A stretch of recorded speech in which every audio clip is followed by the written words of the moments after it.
आपका स्वागत है हमारे YouTube चैनल कृषि दर्पण में। कुछ किसान भाइयों के खेत लेट खाली होते हैं। कारण कुछ भी हो सकता है, जैसे यदि वर्षा के कारण और नीची जमीन है तो खेत लेट से सूखे हैं, अथवा उन्होंने जो है धान, अरहर, गोभी, आलू या फिर गन्ना या मूली कुछ इत्यादि फसलें ऐसी ली हैं तो भी उनके खेत लेट खाली होते हैं। यदि ऐसे किसान भाई गेहूं की खेती करना चाहते हैं और गेहूं की खेती में यदि उन्होंने अगेती एवं मध्यम अवधि की प्रजातियों का चयन कर लिया तो उनको जो है उत्पादन बहुत ही कम मिलेगा। तो आपको जो है इन प्रजातियों का चयन नहीं करना है। मैं आपको दो ऐसी प्रजाति बता रहा हूं जो लेट के लिए ही बनाई गई हैं और लेट कंडीशन में भी वो बहुत बेहतर उत्पादन देती हैं। यदि गेहूं की बुवाई आपको 15 दिसंबर के बाद पूरे दिसंबर या जनवरी के प्रथम सप्ताह में भी करनी है तो भी ये जो है बहुत बेहतरीन उत्पादन देंगी। साथियों, इसके साथ साथ मैं आपको कुछ 2-3 मंत्र भी ऐसे बताऊंगा जिनको यदि आप अमल में ला करके या इनको प्रैक्टिकली प्रयोग करेंगे तो आपको पछेती कंडीशन में बहुत ही बेहतरीन उत्पादन प्राप्त होगा। साथियों, चलते हैं अब बिना समय खर्च किए ऐसी कौन सी दो प्रजातियां हैं। हाँ, पहली प्रजाति है आपकी DBW 173। साथियों, ये जो है प्रजाति आपकी, इसके बुवाई का वैसे समय जो है 20 नवंबर से 25 दिसंबर तक है, लेकिन दिसंबर एंड तक भी इसकी बुवाई कर सकते हैं। इसके तने का जहां तक सवाल है तो इसका तना ठोस एवं मोटा होता है। इसका जो है तने की ऊंचाई या पौधे की हाइट जो है वो 90-95 सेंटीमीटर होती है। इसके गिरने की संभावना नहीं रहती है। साथियों, उपज की जहां तक बात करते हैं तो ये पछेती कंडीशन का, फिर भी इसकी उपज जो है 22 से 25 कुंतल प्रति एकड़ तक हो जाती है। यदि किसी तरीके से बेहतर प्रबंधन किया जाए तो उत्पादन और भी बढ़ सकता है। जहां तक अब बात आती है इसकी विशेषता, जैसे रोग सहनशीलता, तो ये पीला रतुआ और भूरा रतुआ के लिए अवरोधी है। हाँ, कर्नल बंट जो है इसमें आने की संभावना रहती है, तो इसके लिए आप बीज शोधन करके ही बोएं तो ये संभावना खत्म हो जाएगी। साथियों, ये कहां से निकली है? ये भारतीय गेहूं एवं जौ अनुसंधान संस्थान करनाल हरियाणा से निकाली गई है। और ये कब निकली है? ये 2018 में निकली है। साथियों, अब बात करते हैं इसमें सिंचाइयों की। इसमें 3-4 सिंचाइयों से ही हमारा बहुत बेहतरीन उत्पादन हो जाता है। साथियों, बात करते हैं पकने की अवधि की। ये जो है 120 से 125 दिन में पक के तैयार हो जाती है। अब आता है बीज की मात्रा। समय से बुवाई करने पर 40-42 किलोग्राम इसकी बुवाई बीज लगता है, लेकिन पछेती कंडीशन में इसको जो बीज बढ़ा करके 50 से 55 किलोग्राम प्रति एकड़ बीज की आवश्यकता पड़ती है। साथियों, इसमें कल्ले पर्याप्त निकलते हैं। अब बात आती है कि ये कहां कहां उगाया जा सकता है। आपका पंजाब है, हरियाणा है, उत्तर प्रदेश है, मध्य प्रदेश है, राजस्थान है, हिमाचल है। ये जहां जहां गेहूं उगाया जाता है वहां बहुत ही बेहतरीन तरीके से उगाया जा सकता है। इसकी अन्य क्या विशेषताएं? साथियों, ये जो है इसकी विशेषता सबसे जो प्रमुख है वो ये है कि ये गर्म हवा और ताप को भी सहन कर लेता है, यानी हीट रेसिस्टेंट है। टेम्परेचर हीट जो होता है उसको रेसिस्टेंस है। दूसरा ये है कि ये भारी, हल्की और मीडियम सभी प्रकार की भूमियों में उगाया जा सकता है। इसमें प्रोटीन की मात्रा 12.5% होती है, यानी अधिक होती है। और इसमें आयरन जो है 40 ppm पाया जाता है। यह लेट बुवाई में भी बहुत ही उपयुक्त उत्पादन यानी अच्छा उत्पादन देती है। साथियों, तो ये मैंने वैरायटी आपको DBW 173 की बताई है। दूसरी वैरायटी जो है उसका नाम है HD 2851। इसको पूसा विशेष भी कहते हैं। साथियों, इसके बुवाई का समय हमारा 15 नवंबर से लेकर के दिसंबर लास्ट तक इसको कर सकते हैं। पछेती कंडीशन में बहुत ही बेहतरीन उत्पादन देती है।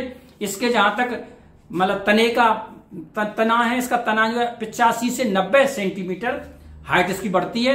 तना ठोस एवं मजबूत होता है और गिरने की संभावना नहीं होती है।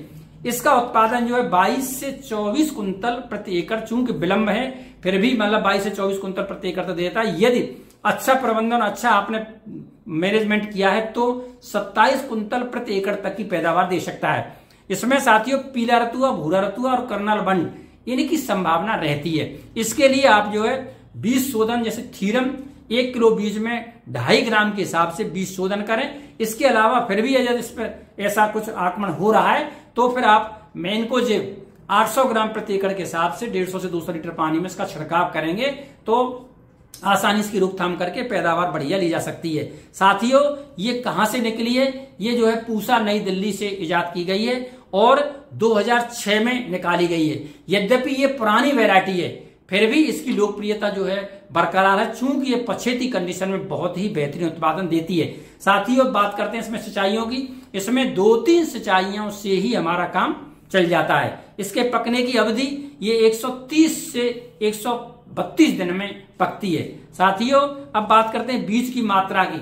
इसमें साथियों बीज की मात्रा जो है, चूंकि इसमें कल्ले कम निकलते हैं, ये जो है लगभग एक पेड़ से लगभग 4-5 या 6 कल्ले ही निकल पाते हैं, इसलिए बीज की मात्रा इसकी जरूर ज्यादा डालनी चाहिए। सामान्य कंडीशन में करीब 45 से 50 किलोग्राम और विलंब की दशा में इसको 60-65 किलोग्राम बीज जरूर हमें डालना चाहिए, तभी हमें बेहतरीन उत्पादन होगा, चूंकि कल्ले इसमें कम निकलते हैं। साथियों, इसको कहां कहां उगाया जा सकता है? इसको भी पंजाब, हरियाणा, राजस्थान, उत्तर प्रदेश, मध्य प्रदेश, हिमाचल प्रदेश, जहां भी मतलब गेहूं उत्पादन होता है वहां इसको बेहतरीन तरीके से उगाया जा सकता है। इसकी प्रमुख विशेषताओं में साथियों ये जो है हीट रेसिस्टेंट है, यानी गर्म हवा और हाई टेम्परेचर में भी ये बहुत बेहतरीन उत्पादन देती है। साथियों, ये लेट में भी बेहतरीन उत्पादन के लिए फेमस है। तो साथियों, ये 2 वैरायटी आपकी इनमें से किसी का एक का चयन कर ले। अब साथियों बात आती है कि हमने जो है पछेती कंडीशन में भी हमें बेहतर उत्पादन लेने के लिए ऐसा कुछ क्या करें, वो मंत्र मैं आपको बता रहा हूं। इसमें पहली बात तो यह है कि बीज एवं उर्वरक की मात्रा आप पछेती कंडीशन में 25% बढ़ा करके ही डालेंगे। दूसरा यह है कि हमेशा बुवाई से पूर्व आप बीज को बीज शोधन अवश्य करें। बीज शोधन में आपका जैसे थीरम से 2.5 ग्राम या फिर कार्बोनिजम 2 ग्राम प्रति किलो बीज के हिसाब से। इसके बाद अगर दीमक की संभावना है तो फिर आप जो है क्लोरोपायरीफास 2.5 ml प्रति किलो बीज के हिसाब से बीज शोधन अवश्य करें। साथियों, तीसरी बात यह है कि जैसे उधर सर्दी ज्यादा पड़ने लग गई और बीज लेट से जर्मिनेशन होता है, तो इसके लिए मेरा अपना निजी अनुभव है कि बीज को आप जो है बुवाई से 2-3 दिन पहले आप 12 घंटे भिगो करके और टाट में ढक करके रूम टेम्परेचर पर रख देंगे, तो फिर आपका जर्मिनेशन बहुत जल्दी होगा, समय की बचत होगी। साथियों, अगला सुझाव मेरा यह है कि पछेती फसल में जो है सिंचाइयां आप जो है जल्दी करें और हल्की करें, तो माने जो सिंचाई का गैप है वो जो है कम करना चाहिए। साथियों, अगला सुझाव मेरा यह है कि यदि हम अपनी फसल में सूक्ष्म पोषक तत्व तो जैसे आपका जिंक सल्फेट है, मैग्नीशियम सल्फेट है, फेरस सल्फेट है और मैग्नीज सल्फेट है, यदि इनका हम छिड़काव करते हैं तो ये और भी बेहतरीन फसल जल्दी रिकवर करती है। साथियों, एक मेरा सुझाव यह है कि यूरिया 2% का हम फॉलियर स्प्रे करते हैं तो पछेती में जो है और भी अच्छा बेहतरीन परिणाम मिलते हैं। तो साथियों, ये मैंने आपको गेहूं की पछेती प्रजातियां और उनके लिए क्या बेहतर मंत्र और उपाय है ये मैंने आपको बताया। ये मुझे आशा ही नहीं विश्वास है ये आपके लिए निश्चित रूप से लाभकारी होगा।